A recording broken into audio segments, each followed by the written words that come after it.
శ్రీమాత్రే నమః. మీనరాశి వారి యొక్క ఏప్రిల్ మాసంలో ఫలితాలు.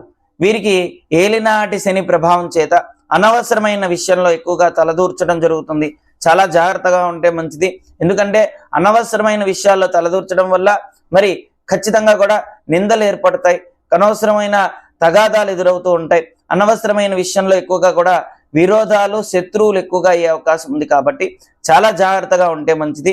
ఏదైనా సరే కార్యాన్ని అనుకున్నప్పుడు 1కి 10 సార్లుగా ఆచితూచి అడుగు వేస్తే మంచిది.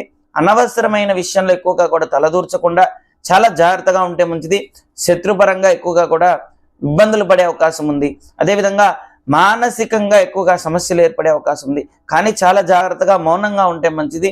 ధనపరంగా, ఆయుష్ పరంగా, ఆరోగ్యపరంగా, ఐశ్వర్యపరంగా అన్నిట్లో కూడా మంచి శుభసూచిగా ఉన్నప్పటికీ కూడా మన మనస్సు ఏలినాటి శని ప్రభావం చేత అనవసరమైన విషయంలో ఎక్కువగా తలదూర్చడం జరుగుతుంది. కాబట్టి చాలా జాగ్రత్తగా మౌనంగా ఉంటే మంచిది. ఓం శం శనేశ్వరాయ నమః ఈ మంత్రాన్ని ప్రతిరోజు జపం చేసుకోవడం వల్ల శనిదేవత అనుగ్రహం ప్రభావం చేత మంచి అనుకూలత సూచిస్తుందన్నమాట. ఓం శ్రీ దత్తాయ నమః. ఓం శ్రీ దత్తాత్రేయాయ నమః.